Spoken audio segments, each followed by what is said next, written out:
All right. Do the stare into the camera until we know that it's recording on Facebook, right?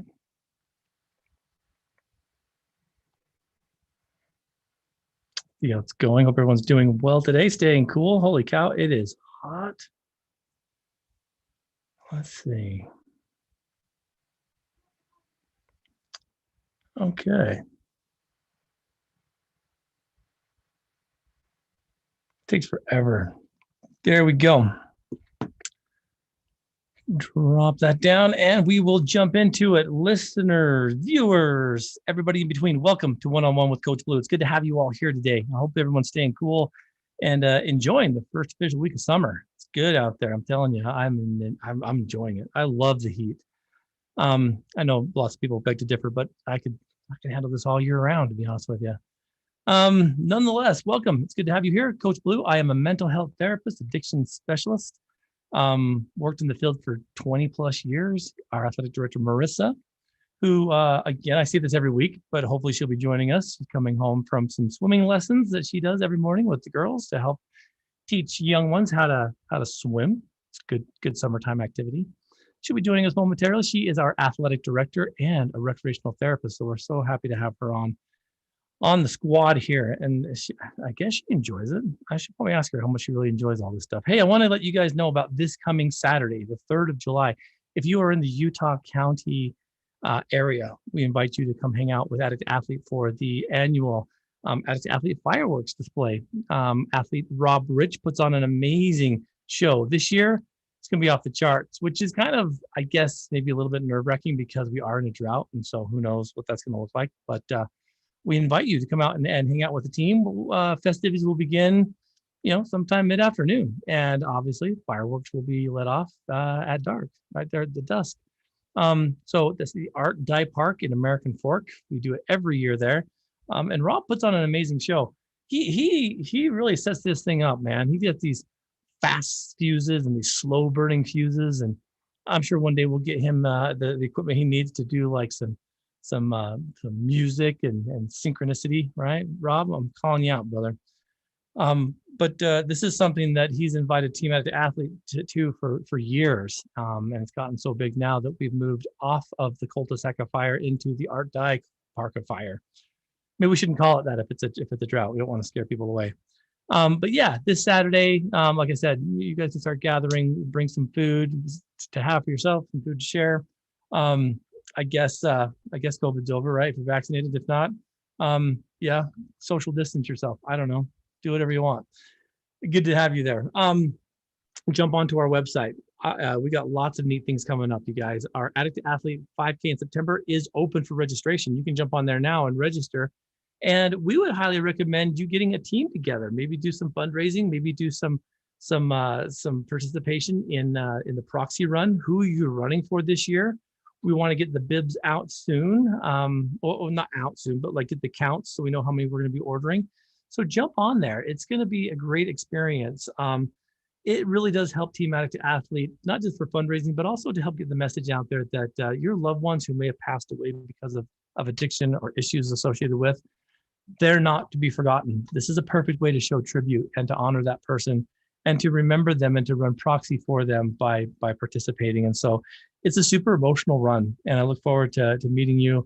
And I would love to start maybe having some people who have registered throw their info out on social media so we know who you're running for. It'd be cool to get some stories and some background, maybe make it a little more intimate this year, so we have some time. So jump on addicttoathlete.org. You'll also find our online store. We got some cool stuff on there. We got some patriotic shirts up there right now for limited time. The 10-year anniversary shirt will be over here in July, so last chances to grab that one. And check out our extracurricular recovery program shirts and merchandise on there.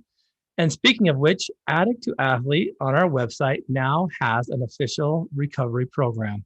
It's all virtual, and it comes with some specific content, with educational groups, with an online therapy group that will be hosted by myself each week. And it'll be a modality for you to use if you are in need of some therapy, some group counseling. Also, if you are looking at a lesser degree of investment, say, if you have a GOP, a general outpatient program that can qualify, or if you want to kind of, have a support group, it's there. There are 3 different tiers you can choose from. The first qualifies you for the meetings, the online groups, all the content, everything you'll need through the extracurricular recovery program. The second one will be more so just the education groups online and the weekly meeting, and the last one will be just our educational content. So there's 3 things for you to choose from. It's a subscription you can jump onto, and at a significantly lower price than some of these outrageous programs that cost an arm and a leg. So jump on there, check it out, see if it's going to work for you. Our Addict to Athlete Sober Coach program to become an Addict to Athlete certified sober coach is up. We can get you enrolled in that now whenever you sign up. So if you'd like to open a chapter of Addict to Athlete in your community and be trained on how to become a certified sober coach, please do so. Jump on addicttoathlete.org, go to our resources page, and you'll see the links there. We have some athletes that have taken that have actually started their own business. And so kind of a cool thing. It's a 40-hour intensive training. So go check it out, see the content. There's a free video. You can jump on there and it'll describe everything we do right there in the first 45-minute webinar. So go check it out. I want to thank all of our Patreon subscribers. You guys are rock stars, and you are all receiving little excerpts of the Addict to Athlete Recovery Program. Each week we release 2 to 3 to 4 sometimes episodes, 20, 30 minutes long sometimes, on our recovery program. And so thank you for the Patreon subscribers who have been engaging in the process. I've really enjoyed seeing your responses to some of the stuff you're working on. Remember, I'm here to help you. So I want to thank our Patreon subscribers and thank you for the feedback on the extracurricular recovery program. So giving you guys this is a little window into the deeper program. But for as little as $2 a month, you can jump on there and get our bonus content. Anything above that qualifies you for merchandise, t-shirts, deals, all kinds of stuff. And it begins with our super fans. Thank you so much. Jerem Thurston, Holly Davies, Scott Foster, Coach Chris Williams, Brett Frew, Coach Tara Butson, Steve Riggs, Chelsea Olson, and the Warrior Within podcast and personal development by Sensei KP. Go check out KP's podcast. And maybe just a plug for those of you that may have heard Jerem Thurston, my brother-in-law, the athletic director of Marissa's brother, on the Addict to Athlete podcast last week. This week he is on the New Day podcast with Ethan and Angela. The New Day podcast is part of the Radio Ronin podcasting network, which Addict to Athlete is a part of too. And I listened to his episode today. Jeremy goes into some details on some of his racing, some stuff that he didn't talk about on our podcast. Unless you go way far back, you can probably find these. But Ethan and Angela on the New Day podcast talk to Jeremy exclusively about some of the things he's been a part of, the angles and situations that he's seen his running improve at, and just kind of his motivation for his why. So go check it out, the New Day podcast, on any, podcasting platform. We've got some great content there. And again, KP's, the Warrior Within podcast, is also a part of the Radio Ronin network. Thank you so much to our rookie level subscribers, Kenny Roseman, Earl Dyer, and our man, Joe Jackson. Thank you guys so much for being rookie level subscribers. The pro level tier of Patreon. Thank you so much, Selena Armitage, Gary Thurston, and then the one and only Josh Hansen. Thanks so much, Josh. And the top tier, the top of the line. Thank you so much to our championship level subscribers, Shad and Freya Robinson and the Robinson family, Ron and D. Loesch, and Tracy Whitby. It was awesome to see some of the pictures that Kurt Baxter and our Grandals were able to do with Emma this weekend up at the Holler Half. So thank you for sharing those pictures. And you out there listening, if you ever want to have an amazing experience, I highly recommend getting in touch with me so I can get you in touch with the Robinsons. And if you ever want to feel, the angel's wings pushing you in any race, come out here and volunteer to push little Emma in her racing chair. It is one of the most amazing experiences. And we have a podcast with both Shad and Freya that you want to rewind and go check out. It's an amazing podcast. These two are amazing people. And happy anniversary for becoming parents, because I just saw on Facebook that Freya posted that this is the week that they were able to adopt these young ones. And so My heart is just full of love for the Robinson family. Thank you so much, Shad and Freya, and all the Robinsons. I look forward to. It sounds kind of funny. I look forward to pushing Emma, right? I mean, like in a race, not pushing around, right? You guys know what I'm talking about. Anyway, thank you so much, Patreon family. If you'd like to become a Patreon subscriber, again, to get all the bonus content, specifically the sneak peek into the recovery program that we're offering online, jump on patreon.com/addict athlete. It just started. It'd be awesome to have you. So athletes, I hope that everyone's doing great. Like I said, it's the first week of summer. It's hotter than all Hades out there, and I'm hoping that everyone's getting the vibe and getting the summer heartbeat going. Been doing a lot of running lately, and it's been kind of funny. Today, I wasn't going to go, and then I listened to the New Day podcast with Jerem, and I'm like, okay, I better go. So I listened to it while I was running. And it's funny because I've been doing it now consistently for about 2 weeks now. And I'm telling you, it's already catching on. It's kind of a funny thing how lack of motivation keeps us from doing a lot of things. And, to me, the first mile of anything I'm doing is always the hardest. After that first mile, things start to, I guess, switch back on, you get back in track, get online, and the rest of it's not too shabby. I've been doing a lot of heart rate training, keeping my heart rate down, because after COVID, that February, and then getting in and doing the Provo City Half for Addict to Athletes 10-year anniversary with Coach Jensen, got kind of freaked out because I wasn't able to monitor my breathing. I could tell there was a significant difference in my breathing. And I did some reading and found out that, in order to do that, to pace yourself and then to even get into a target heart rate. And so my runs have been a lot slower, but I can tell you the consistency and the stamina and the breathing is all returned. And I've kind of, I don't want to say this out loud, maybe you guys won't hear this, but kind of fallen back in love with it. It's kind of a cool thing.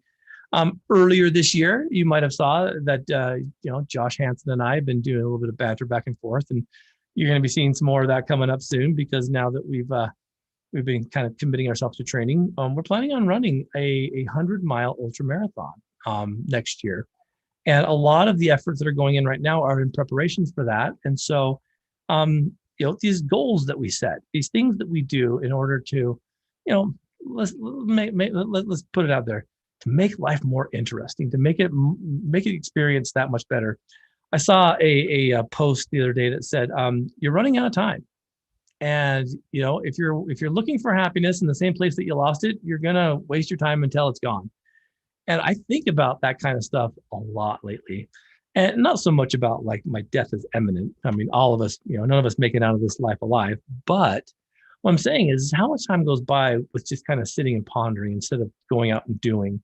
We wait for that perfect day. We wait for that perfect situation, and that never comes. And so I've been doing a lot of that deep thinking, which has helped me with some of the stuff I've been doing for Patreon and the recovery program, but also just kind of like, what are we really waiting for? We always talk about like, I'll start, watching my diet on Monday.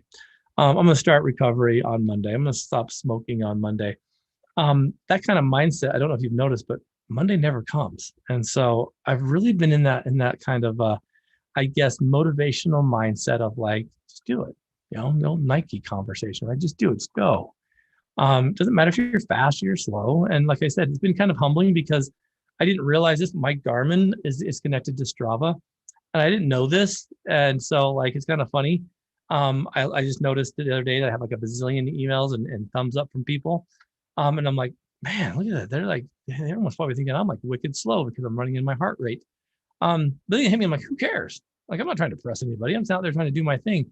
And no one on there said on Strava, hey coach, way to go, you slug. Why you running so slow? But it's kind of funny. Our own thinking gets in the way of that kind of stuff. And so when you start crossing over into the addict to athlete mindset, it's not about bigger, better, faster, stronger. It never will be. It'll be about your willingness to suit up, to line up, and then to have the experience. And so I love the concept when people come on the team and they think, well, I want to participate, but I'm not a runner. I'm not a collegiate or whatever athlete. None of us are. I mean, we're all coming out of these situations of addiction, and we're all coming into this world of athletics. And, I'll tell you, we have a lot more folks in that mindset that just want to go out and experience and don't care about time and speed. And we have athletes that do, but most of them are kind of in the mindset of like, I'll get there when I get there. And that's the concept of the team that I love. So that being said, if you're having struggles with motivation, if you're having some weak knees, so to speak, maybe if the butterflies are getting too much of you, I need you guys to reach out. I need you to reach out to me, Blue at addictoathlete.org, Marissa at addictoathlete.org, Coach Jed at addictoathlete.org, or shoot, jump on the social media outlet of your choice, Instagram, Facebook, whatever. And let's get you going. Let's get your team behind you. Monday will never come if you're just the only one planning it. But if you have some accountability and you have some team behind you, we can go at your pace and we can help get you to a spot where you're starting to feel comfortable and confident, and get your legs underneath you. I hope that you'll go back and listen to Monday's Addict Athlete podcast, where we talk about the theme of why Team Addict Athlete works with Albert Bandura's self-efficacy mindset, which is, the premise and really kind of like the secret sauce of why Team Addict Athlete works. And it's about positive motivation. It's about being able to see and copy and emulate what you're seeing and what you're feeling through watching and being part of the team and watching others. It really does, I guess, encapsulate all of what Team Addict Athlete stands for. So jump on there and listen to that podcast if you haven't yet. After this, we'll be posting the minor league podcast. I was on a podcast this morning for a program back east, and so I wasn't able to post it yet, but we got some good stuff out there to help motivate. So athletes, there's so much to talk about today.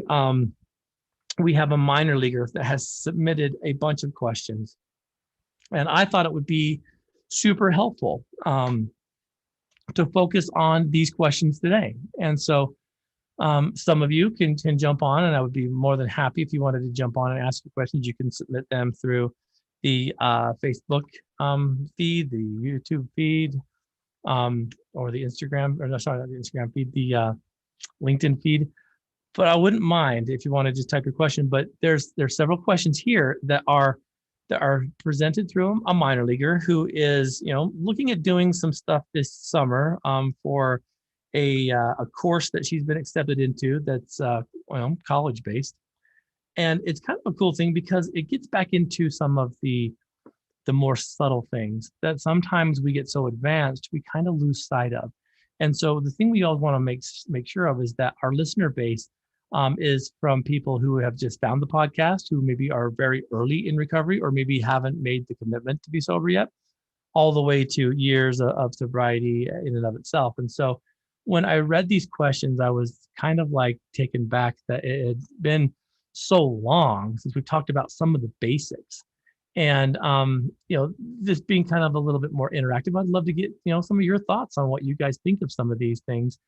And the topics that she chose specifically are some common questions on addiction. And sometimes we overlook these things because look at us, we're so advanced. We have so much history that we already know all these answers, but maybe we don't. The number one question that she asked, Coach Blu, these are the questions. Thank you so much for answering these. You don't have to do these on the air, but it might help somebody if you do. Thank you so much again. You're welcome. So here's number one, okay? Question number one, why do only some people get addicted to drugs? I'm like saying, they're just elementary questions, but they're not. That's actually it's a very important question, right? And it's not really easy to answer. So I guess I maybe shouldn't have pretense this with like the ease of these being able to be answered. But let's look at it for a second, okay? Why do only some people get addicted to drugs? So you're going to hear a lot of things throughout life, throughout treatment, throughout experience, that there's this nature versus nurture. Which is it that creates addiction? Is it nature, meaning like it's part of you? It's genetic, which the science has proven that it is. Or is it nurture, which means kind of like because things weren't met or certain things had happened, trauma, neglect, abandonment, these kind of things. Does that cause it? And the answer is yes. Both are true. And so it doesn't, some people say this to me a lot too, and I'm going to get to this question, but I think we need to preface it with this. A lot of people want me to get into a camp. Is addiction a choice or is it a disease? And it's stupid to even get on that fence and try to fight because it's both. And the problem with that is that it doesn't jive with people who are so staunch on either side of that. I do know that I do know this from my own point of view, my own perspective, that the disease of addiction is a lot less common than we've been led to believe. And the reason why I know that is because those people typically are the ones we don't see get help. Those are the ones that typically addiction will end their life early. And those are the ones who don't make it through treatment. They don't make it through that. The disease ends up catching them. And you'll say, well, Blue, I have the disease of addiction and I'm fine and I've made it. Well, then I'm going to say, you probably don't have the disease. Congratulations.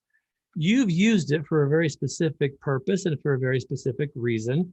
And you've used it to self-medicate and cope with something that hurt or something that sucked. 99% of the people that I've ever worked with abuse drugs for a specific reason. And I know that doesn't fit the narrative because it's easier and a little bit more sexy to talk about the disease model, but is it really? And I think it's a little bit disheartening and it discredits what the disease really is if everyone just has it, which is kind of funny. I don't take that for what it is. But what I mean by that is, why do some people get addicted and some people don't?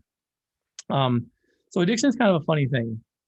Back in the day, they had this thing called the DSM. They still have it today, but it was kind of, the DSM-4 kind of talked about, it's a book that we have that kind of helps us diagnose addictions in people and mental health issues, all kinds of stuff. I hate the book. It's like the worst thing ever, but it helps clinicians and it really does help insurance companies tell you how they're going to pay for you. Well, back in the day, they talked about addiction coming in two forms, right? And, whether you're abusing or if you're dependent on the substance, qualified through two categories. One was, is there an increased use that's establishing tolerance, meaning like after you've used a substance for several months, for whatever period of time, do you have to use more of that to get that same high, right? This is tolerance. You guys know what tolerance is. The second part to qualify it as that is that when you stop using it, do you feel a withdrawal? And that was kind of the difference between abuse and dependence. Well, most substances that people take, if they take it for long enough, they will feel and have some kind of tolerance.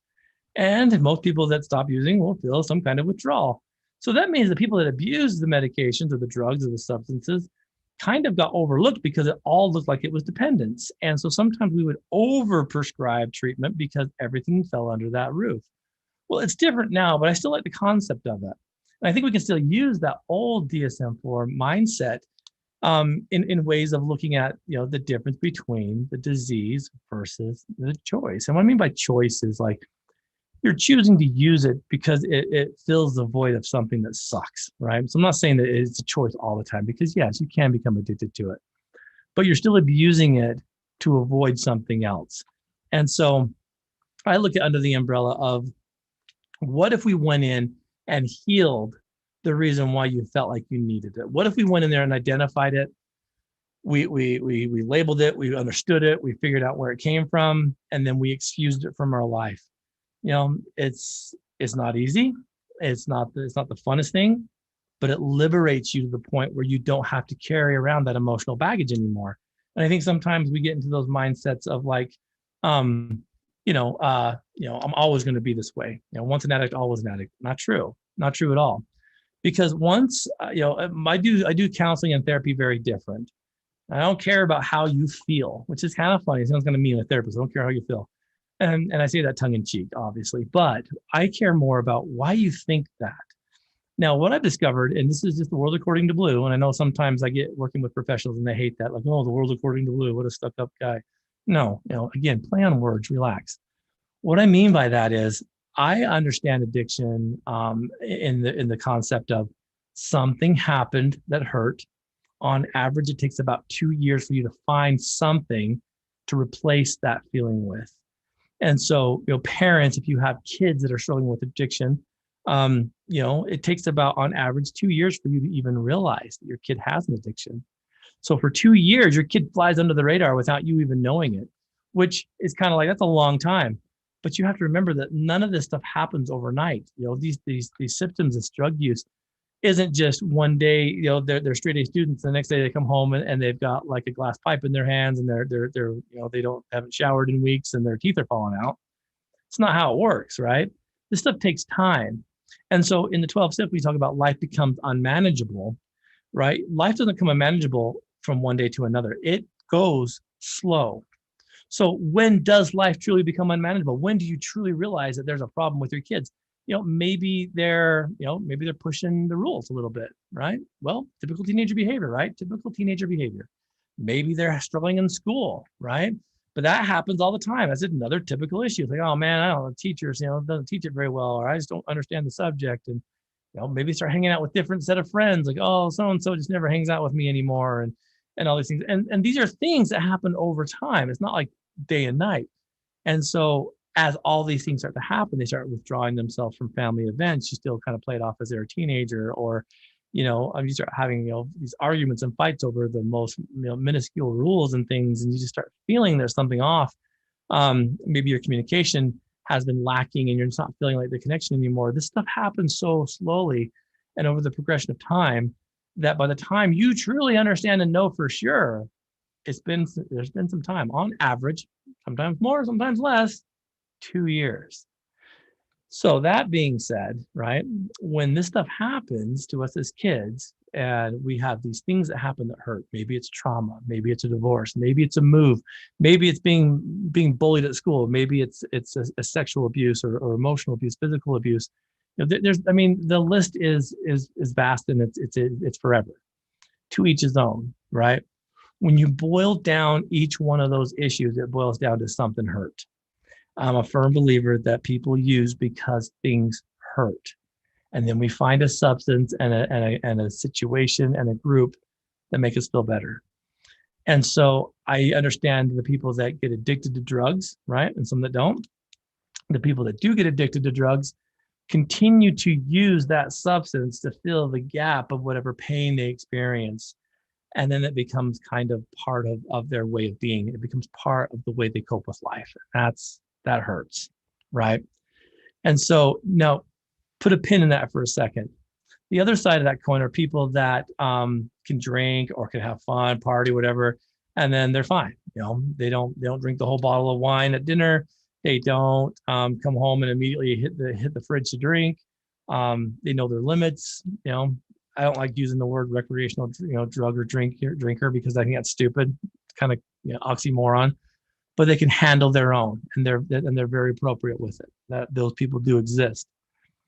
But getting back to those that struggle with substance abuse and dependency and then addiction, we start looking at what's causing them to not cope or deal with whatever pain or situation created the issue in the first place.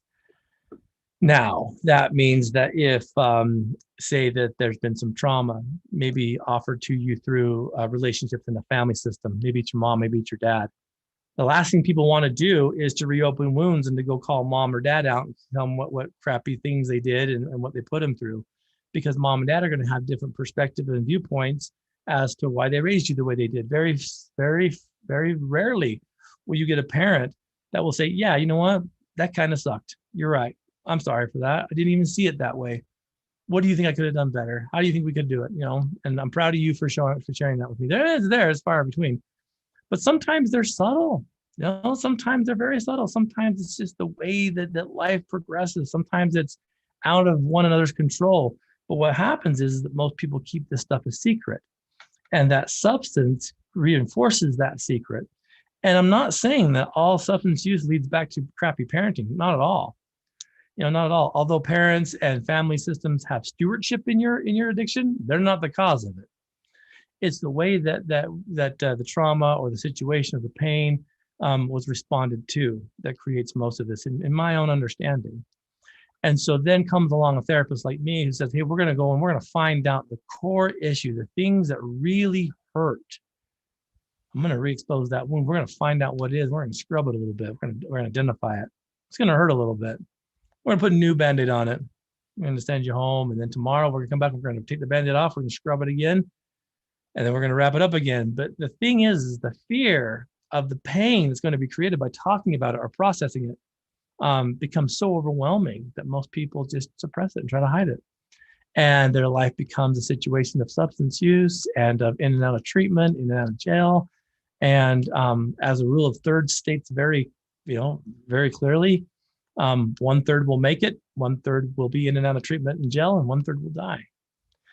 And so, I look at this question of why do some people get addicted and some people don't, being to how emotionally available are our family systems, how willing are we to speak truth, how willing are we to dig into the stuff that hurts, and how much, availability do we have when it comes to access to professional help and maybe some good, strong people in our corner. There's a lot to this, right? But I'm a firm believer that when we identify the core issues and we identify the belief systems that originated from that core issue, we can slay this. We can put it to end. So for me, I'll run you guys through it because, I don't know you, I know me. When I identified my core issue being neglect, everything I learned about neglect from being neglected as a kid, my needs being neglected, my personal space being neglected and having stepdads come in and be abusive, having substances kind of free flowing throughout my childhood, into my teen years. All these neglect kind of feelings and situations reinforce that, what really is love.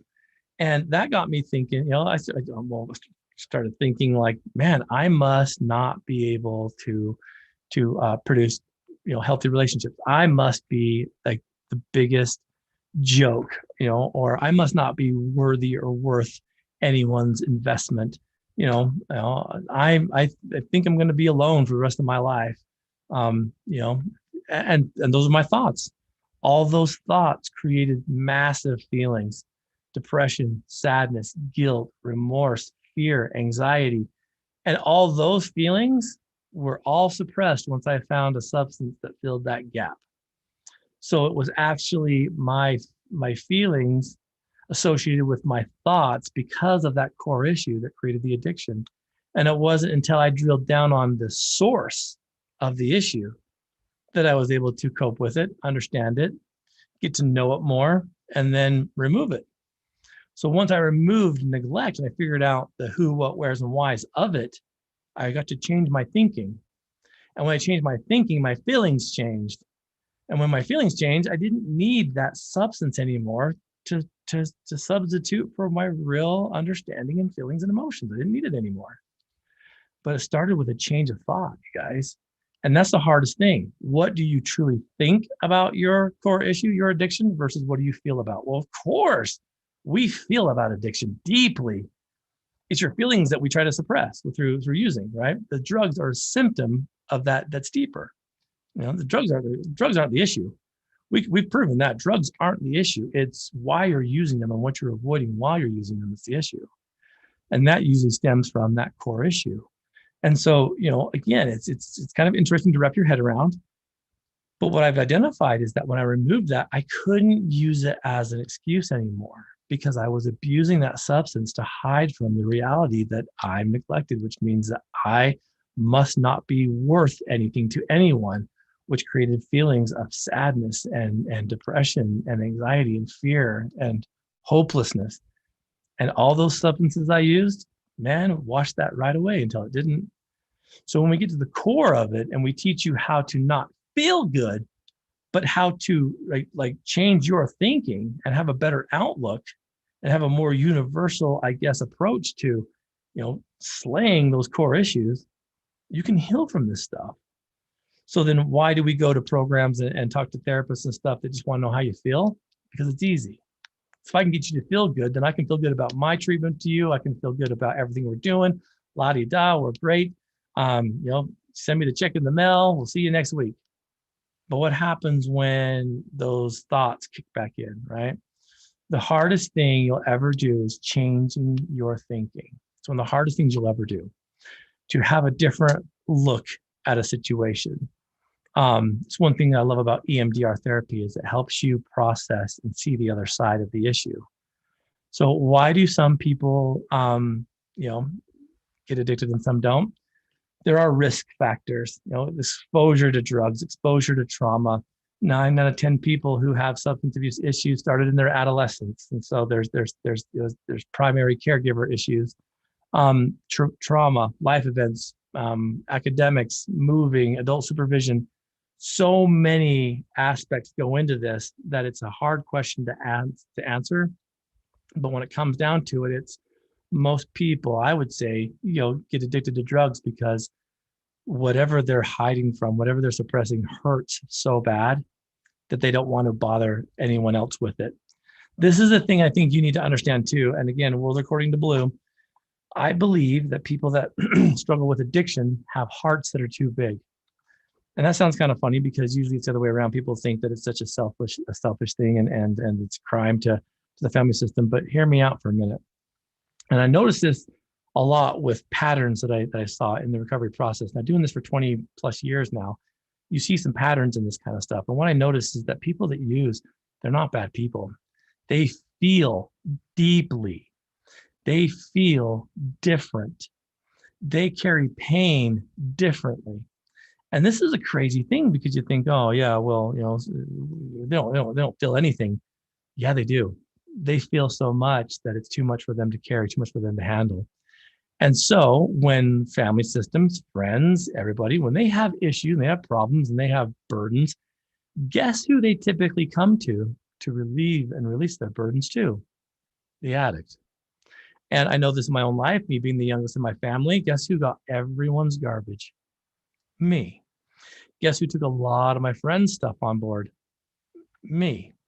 Because I was strong enough to carry it, so I thought. And so I knew, having had experiences with abuse and neglect and some traumatic experiences, that I didn't want anyone else to feel that. Mercy, I don't want anyone else to feel that. So if I could take away a little bit of that pain and carry it on my shoulders and relieve them from it, they wouldn't have to feel it. And pretty soon we become the whipping post of everybody. They just give it to us and give it to us. And we take it and we take it. And pretty soon we start to buckle underneath the pressure and we find some relief from whatever substance we lean into.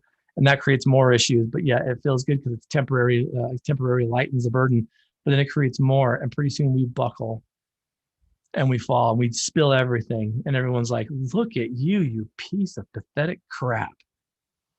You guys, if you've ever been in that situation where you've labeled an addict as someone pathetic, how dare you? Because behind all that stuff is a very real heart that's carrying a significant amount of pain. And I'm telling you, these are not weak people. These are the warriors. And so then when you start saying, hey, I'm going to help lighten your burden, they don't want to give it to you. They hold on to it. It's almost like, the dude from Lord of the Rings, right? Gollum. It's like they don't want to give it to you because now it's become who they are. Who am I without all this stuff? If you take all this stuff, who am I without it? And so it's not as easy as just saying, it's the addiction. There's so much that has to go into reestablishing and rebuilding who they are. And I think sometimes that's one of the most challenging aspects of this whole concept of recovery is reestablishing a belief system within themselves that they are greater than. And the hardest part is teaching them to say no, which, I'm not talking Nancy Reagan 80s, drug policy. I'm talking about when someone needs something for them to say, no, I can't help you right now. No, I'm not going to take on this burden. I still have that problem. Even after all these years, I'm very aware of it. I take on a lot of stuff that I shouldn't because my intention is good. And if I can help lighten someone else's burden, by damn, I'm going to do it. But that creates issues, right? And so I look at this as why some people get addicted to the amount and the level of trauma and pain they suffer, and who they are in their family and friends systems. Are they the person that tries to allow everyone to heal vicariously through them? It's hard, you guys. It's very difficult. So I would say why I would look into social systems, family systems, trauma-based situations. Trauma is the number one cause for people to experience addiction. Rightly so, makes a lot of sense. But it's also when you overcome this, the people who are in addictions are the most amazing problem solving, inspiring people I've ever met. I've met professional athletes and I've met people in recovery and can tell you 9 times out of 10, those people in recovery have better stories, and so check it out. It's a powerful thing.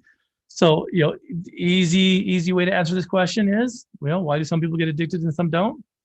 Trauma-based family system issues. Check it out. Go back and see it. Which ones that can channel pain and turn that into motivation versus those who don't want to burden anyone and they suppress the pain. Kind of a crazy thing.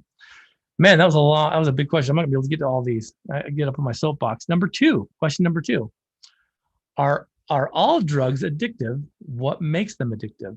Okay, so this is a good question, right? Because you've heard stories and you've even seen this during the opiate epidemic, and we're still in it, so I shouldn't say during, but through this opiate epidemic, you go to an ER or doctor's office, and there's all these signs that talk about opiates that as little as 3 times using them, you can become addicted. Well, to each his own, and there's a lot of biological things that go into that, but each drug of abuse is kind of unique, and it will act on the brain in different ways.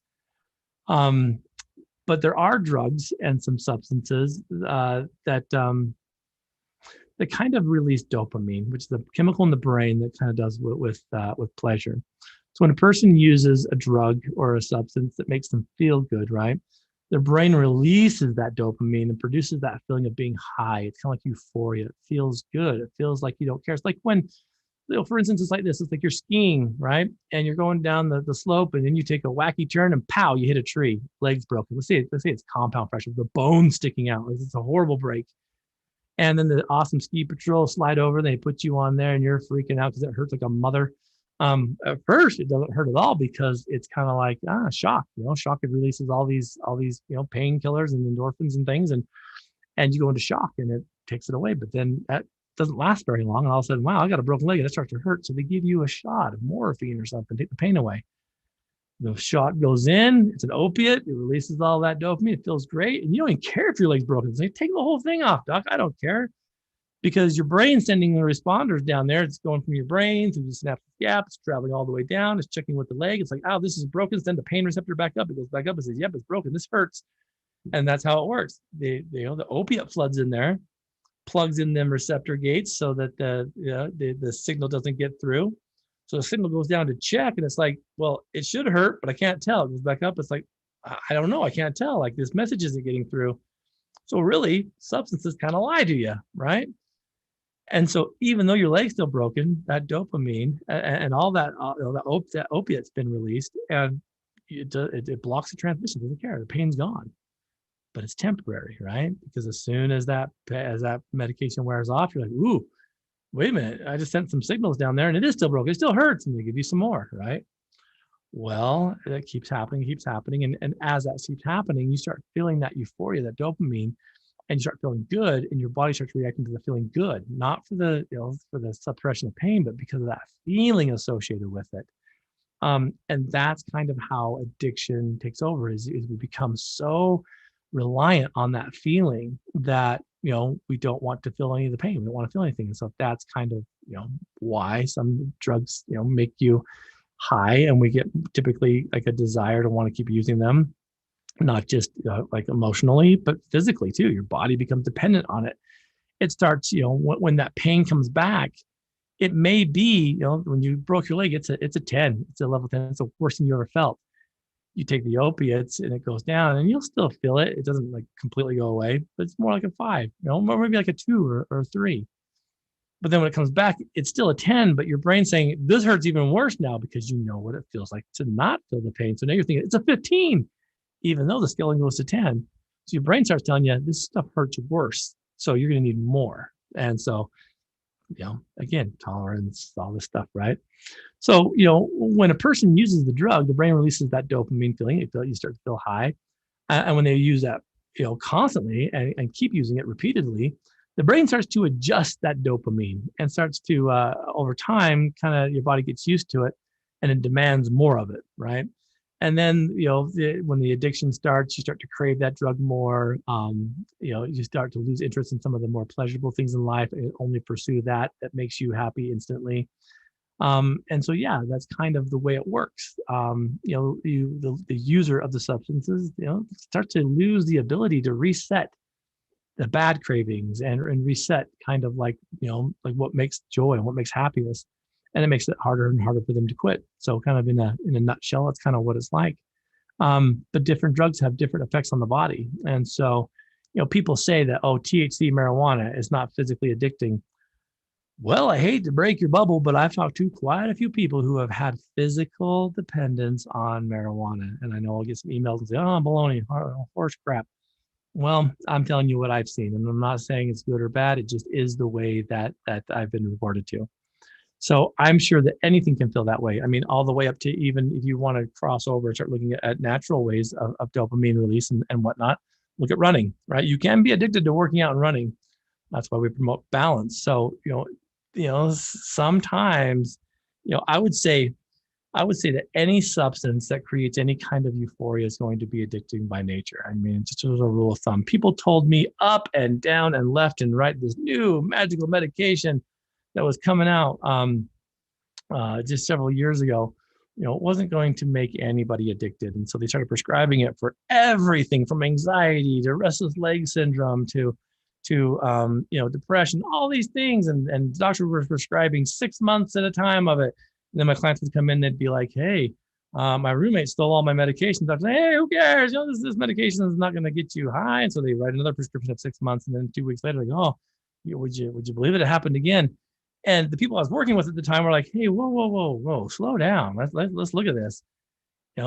Is this medication that you're telling us isn't addictive? All these clients are coming in looking high as crap. And have you not noticed they're all asking for more medication? Oh, no, they're not. And they still use it, and people are being prescribed this medication. And I'm like, what are you being prescribed for? And they're like, oh, it's for restless leg syndrome. Do you have restless leg syndrome? No, but, I have anxiety and I have all these other things. And I'm like, you've got to be kidding me. So we got to be careful with this kind of stuff. It is the same thing that happened in the opiates. I mean, pharmaceutical industry told you that taking OxyContin was good for your health. And they had all the literature to back it up, and look what happened. They just settled a multi-billion-dollar lawsuit because they lied to you. The nerve, they lied to you, right? And so be cautious with this stuff, folks. Be cautious with all these things. The saddest thing I'm seeing now is that the older generation, our parents, our elders, are becoming so reliant on medication that they're losing the ability to maintain some of their own ability to wake and sleep and to function, because it's become such a habitual kind of like mindset of like, I have to have all this at this time.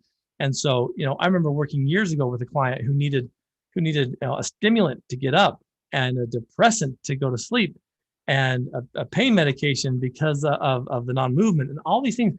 Everything they did, every behavior, every action needed a medication associated with it. And they became addicted to that, and their whole circadian rhythm, their whole physical abilities got completely obliterated because they used medications for everything.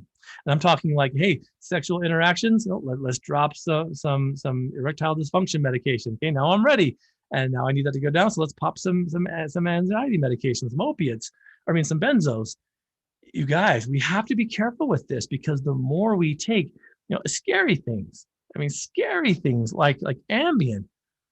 Ambien should not be used. I'm not a doctor, okay, but I'm telling you, Ambien should not be used for long-term sleep issues.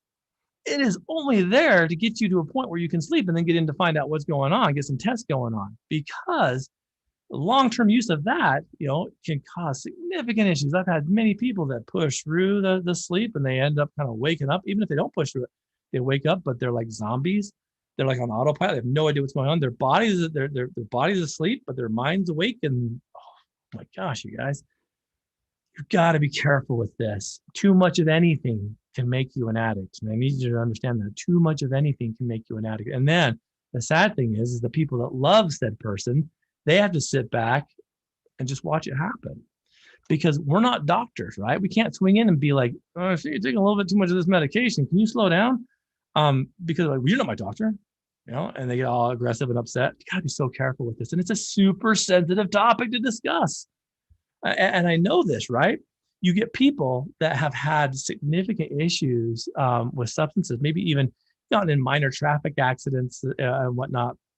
But when you lay claim to the fact that there's an issue here, they're like, I'm not a drug addict. You're treating me like that. Well, you're kind of acting like one, but there's such a stigma to that, right? And so, I've worked with many clients in the past that have had this issue.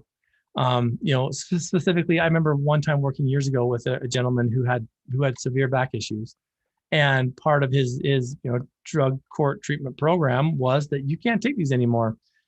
And he was so afraid of getting off these opiates for his back problems that he was like, I don't care, man. I'll go to jail there. I'll go to jail. Well, then you'll be off drugs then anyway. They're not going to give you opiates in there.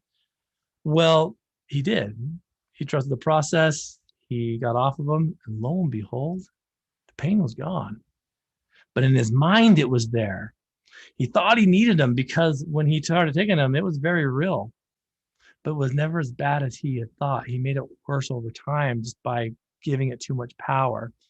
And I'll never forget when he graduated, how thankful he was that he's like, I had an opportunity to really get to know myself. We got to be careful with this. It doesn't matter if you have a history of not being an addict, or if you do. Too much of anything can cause problems. And then the people that you love, they have to sit back and walk on eggshells, because the last thing they want you to do is to be in pain, or to not get the rest you need, or to suffer through some anxiety or whatever. But be willing to just be okay, and to get yourself reevaluated. You guys, medications were never designed to just take care of the issue. Any medication only takes you halfway. You have to do the rest, right? So if you're sitting around being very lethargic and maybe getting minimal work in or whatever, and you're coming home and you're taking Ambien to go to sleep, you probably need to get a little bit more active. Your mind's not tired yet. Maybe your body is, but your mind's not. So it's like, okay, so what do I got to do to get myself into a position where this happened? You got to remember, guys, back in the day, we didn't have this stuff, right? Cavemen walking around, these knuckle draggers. We didn't have Ambien to go to sleep, right? We had other things, right? We had work, we had investments, we had time and place, we had routine, we had schedules. Now we've got smartphones and distractions and all kinds of stuff. And so we got stress, all these things. We like, lifestyle changes. I'm figuring that out right now. I'm going through some stuff right now where I'm like, I got to figure out why I'm storing all this fat, and how come it's so hard for me to lose some weight, and some of these issues I have with some of my allergies and stuff. And all I'm hearing is, guess what, man? You need to change the way you eat. You need to exercise more. You need to go to bed better. And I'm like, well, do you have a pill for that? No, we don't have a pill for that. You got to change some lifestyle stuff. So again, soapbox tangent. All right. Coming down here. For those that drink alcohol, is alcohol truly that dangerous? If so, why? All right. Well, alcohol is kind of a funny thing, because again, it's a legal drug. Alcohol is a drug. Some people can do it and be fine with it. Some people can't. Alcoholism, the ism part, has been proven to be biological too, like genetically inclined to be predisposed to become an alcoholic. Meaning, like, if you have this in the family, there is a gene that you can have that with some drinking will take you all the way. As a legal adult, I personally do not drink alcohol. I just don't feel like it's safe for me, because I don't think I have alcoholic tendencies, but I did have an addiction in the past, and I don't want to reawaken any of them demons, right? So as much as you believe you're responsible, that you can drink and all that kind of stuff, that's fine. It's up to you. I don't feel it's healthy or safe in any way, shape, or form myself, right? I'm not saying you can't go out there and have a drink. You can do whatever you want. It's a free country. But I do know this: people that say they use alcohol without repercussions, I beg to differ, because you're not seeing the whole picture. It's the same thing on why people get upset when I'm like, do we really need to have weed legal? Was my right as an adult in America? Yeah, whatever, fine, go ahead. But it's just another distraction to take you away from the things that you need to be responsible for, right? And I've heard studies from people that do it recreationally, which I think is stupid. And the dumbest way to convince ourselves that we're doing it. Like running recreational, right? Smoking weed recreational. Huh? What? I don't know. I guess it's the same thing if you think that maybe, is a NASCAR sport, right? You get people say, if it's not a ball or if you're not doing something physical, it's not a sport. Well, I've seen NASCAR. It's pretty physical. Anyway, tomato, doesn't matter. All I know is that when I've seen people even use alcohol responsibly, there's still things that have to give, right? Meaning like, for instance, I remember talking to a friend of mine not too long ago about a situation where he was drunk and his daughter got into a situation. He needed to go pick her up and he picked her up drunk. And I'm like, well, that's great that you got her from the situation, but even worse that you were like inebriated driving, because what the hell, man? What if? Well, it didn't. Yeah, but what if? What about next time we start going, well, I did it last time, I can do it this time. When you're out there driving, you're putting me at risk, man. You want to get your daughter out of a bad situation, but then you're putting me at risk because I may be going to get my daughter and we might meet in the intersection in some way. I know. And so we got to be careful with that. We got to come with responsibility. If you're going to be drinking or smoking or doing whatever recreationally, you have to give up some things too. Most people don't want that. They want their cake and they want to eat it too. And they want to go back for seconds. You've got to be mindful of this. Alcohol is a drug, and you've seen it. Right now, we're trying to sneak under with the marijuana stuff and be like, well, it's no big deal. It's not a big issue. I think if you peel back the layers and you start doing some digging, you'll see that there's still issues with weed too, right? For instance, go check out some of your Google sites. Find out that there are now an increase of adolescent intoxication, meaning like kids getting into their parents' gummy bears and stuff. And now we're going to the ER for being exposed to this kind of stuff more so than they had before it was all legal. So with any of this comes, and it's kind of funny, responsibility. Anytime you're using something, responsibility is kind of out the window because you're doing something that's going to mess up judgment. It is your choice. That's the beauty in this. It's your choice. If you feel and you truly believe and you have history of being able to use alcohol, weed, whatever, and just live in your corner, stay in your lane, fine, go right ahead. There's too much for me to do and to be a part of and to be experiencing that I don't want to be taken away from that. I want to be able to be ready. I want to be able to be accessible. I want to be able to be, connected without having to have a break, right? I need a break. I need to relax. I found a different way for me to relax and it works for me. Just like it won't work for the person that wants to go home and have a drink after work. It's not going to work for them to go out and go for a run, right? Because I know if I went home and had a drink after work, I would have another and another. And then I would probably say, goes good with weed, or with alcohol, weed, goes good with weed, meth, it doesn't make sense. And so I'm like, I can't do that. And so hats off to those that can. It's your prerogative. But yes, alcohol is definitely a drug and should be considered as such. So be cautious with it.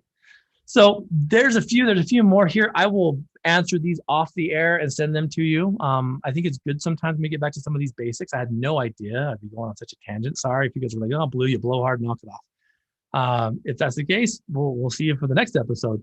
But sometimes you guys have to understand these questions came from a minor leaguer, one of our minor league individuals, 18 years and younger. They're going to ask questions like this. You got to be ready to answer them. And so I'm questioning, what are your thoughts on this? Let me know. Do you think, Blue, you're up in the night? You're full of poop. I can use medications and drive and be fine. Or do you feel like, yeah, man, you got some ideas there? Or how would you answer these questions? Don't just take my opinion. These are just my points of view. My way is not the only way. There's a lot of people out there that use certain things for certain situations that might have different ideas. Let me know. If you have a different opinion than me, share it. Who cares? Like, we're all on the same team. That's what makes this stuff good. So if you have thoughts on this, comment below. I'd love to know your thoughts on these things. But no, these questions came from a minor leaguer, which means that your kids are probably going to be asking these questions too. Prepare yourself for these, if you'd like, I will even post these questions that she wrote me. And you can have these in the chamber for when your kids ask. I don't know, that'd be very appropriate as well. But athletes, I want to thank you for tuning in and jumping on. I want to thank you for the questions that have been submitted. Also, I want to thank Radio Ronin Network for producing and hanging out and being able to promote Team Addict to Athletes podcast out there. And like I said, you just heard at the top of the hour, Athlete friend and ultra runner Jerem Thurston was just interviewed by the New Day podcast. Go check them out. They're on the Radio Ronin platform, the New Day podcast. Go check out KP's podcast, the personal development with KP. He did a podcast recently with Brock Bevel from the Agents of Recovery podcast. So go check that out. Athletes, you can find us on the web, addicttoathlete.org, social media, whatever ways you want to reach out. Blue at addicttoathlete.org. If you have any questions, comments, or concerns, Marissa at addicttoathlete.org. If you want to get a response, do her first. And beyond that, until next time, go turn that mess into a very powerful